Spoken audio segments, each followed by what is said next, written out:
যাই দোকানদারের ঋণ মারি দেই ও মাজন আমার অন্য কত হয়েছে গুনতা হিসাব করো। অতদিন বাদে টাকা দেওয়ার কথা মনে হয়েছে নির্বা, কতদিন হয়েছে তুমি খরচ নিছো দেও না। ওই দেখো তোমার হিসাব, ওই দেখো পাউডার 250, তেল হয়েছে 250। এখন হিসাব হরে দেখি কত হয়েছে 250 হে ক্যালকুলেটর নষ্ট হয়ে গেছে বা। তো এখন কিতা করতায় অন্য হিসাব হল্লাই ইটা যুগ বিয়োগ আমি তা বুঝি না ওগুতা হিসাব করবো তা আমি বুঝি। ডরাইও না, আমি তোমার হিসাব বুঝাইয়া দিমু। তা আচ্ছা তো দেও। ওই দেখো গালা লও, ওই দেখো 0 0 5 5 কত হয় 10, ওই দেখো 10 বয়াইছে 2 2 কত 4, ওই দেখো আমি 4 বয়াইছি। এখন ইনো হিসাব করি কত হয়েছে আমার এখন আমি তা তো বুঝি আর না। ইনে 4100।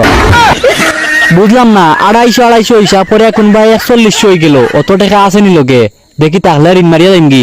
ও ভাই 41 তো নাই, তুমি এক কাম করো অন্য 60 টাকা আরো 4 গুণ থেকে কাটিলাও। ওই দেখো 60 টাকা দিছো 4 কাটিলছি।